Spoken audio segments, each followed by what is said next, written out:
퇴직자 K씨의 가치. 30년간 한 기술 분야를 연구해온 K씨가 퇴직했습니다. 방대한 지식과 경험, 네트워크를 갖고 있지만 노동시장에 나가면 그의 가치는 급격히 낮아집니다. 정기적인 급여가 없어지고 재취업을 하더라도 소득이 크게 줄어들기 때문이죠. 그렇다면 K씨의 가치는 높을까요, 낮을까요? 이 질문에 대한 답은 회계와 금융이라는 서로 다른 가치 산정 방식을 통해 선명해질 수 있습니다. 우선 회계적 관점은 자산의 가치를 최초 원계, 지금까지 투입해온 자원을 더해서 계산합니다.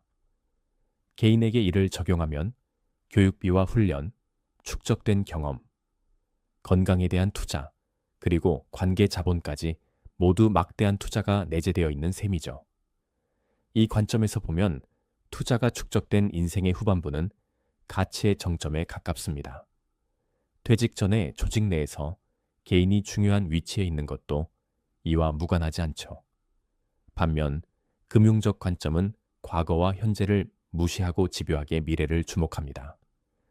그 사람이 벌어들일 미래의 이익 흐름을 시간이 멀리 있을수록 많이 할인해서 더하면 금융에서 보는 가치 계산 방법이 됩니다.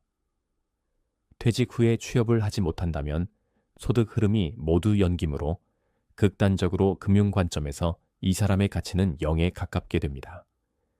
이처럼 동일한 대상을 두고 과거와 미래라는 서로 다른 시간축 위에서 가치를 전혀 다르게 계산합니다. 회계는 퇴직자에게 당신의 축적된 가치가 높구만, 이렇게 말하는데 반해 금융은 앞으로 일을 못하면 당신의 가치는 제로예요 라고 말합니다. 가치가 양극으로 나뉘는 거죠. 퇴직 후에 이런 현상이 나타나다 보니 퇴직자는 분열증에 시달리게 됩니다. 나의 지식건강 네트워크를 감안하면 자부심으로 어깨가 펴지지만 노동시장에 나가면 가치가 곤두박질 치면서 어깨를 한껏 움츠리게 됩니다. 오해하지 말아야 할 것은 이 두 관점은 배척하고 부정하는 것이 아니라 서로 다른 질문에 답하고 있다는 점입니다. 회계는 지금까지 무엇이 축적되었는가를 묻고 금융은 앞으로 무엇을 벌어들일 것인가를 묻습니다. 따라서 퇴직 후의 가치에 대한 올바른 질문은 어느 관점이 옳은가가 아니라 어떤 목적에 어떤 관점을 적용할 것인가가 되어야 합니다. 첫째, 생존과 자산 배분의 문제에서는 금융적 관점이 필수적입니다. 인생 오후에는 현금 흐름이 꾸준히 있어야 합니다. 연금소득, 배당소득, 임대소득, 근로소득 등 안정적 소득이 확보되지 않으면 아무리 과거의 경험이 풍부하더라도 삶의 질을 유지하기 어렵습니다.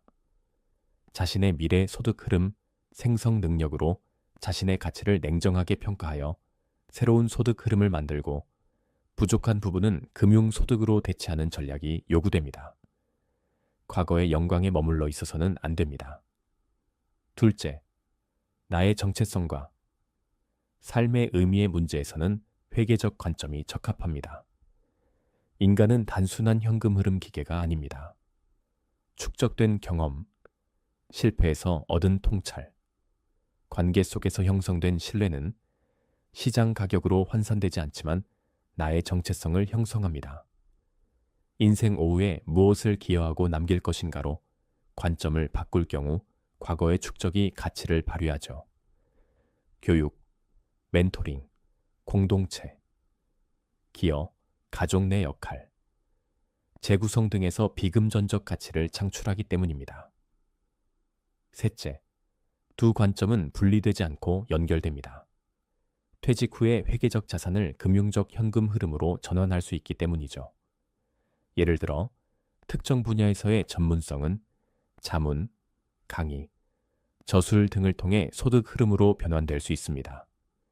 현직에서 쌓았던 IT 전문성으로 시니어들에게 AI 활용법 강의를 하는 사람도 있습니다. 이처럼 퇴직 후에는 자신의 회계적 가치를 금융적 가치로 전환하는 작업을 활발하게 할 필요가 있습니다. 연구원에서 퇴직하게 되는 K씨의 가치는 단일한 기준으로 측정할 수 없습니다.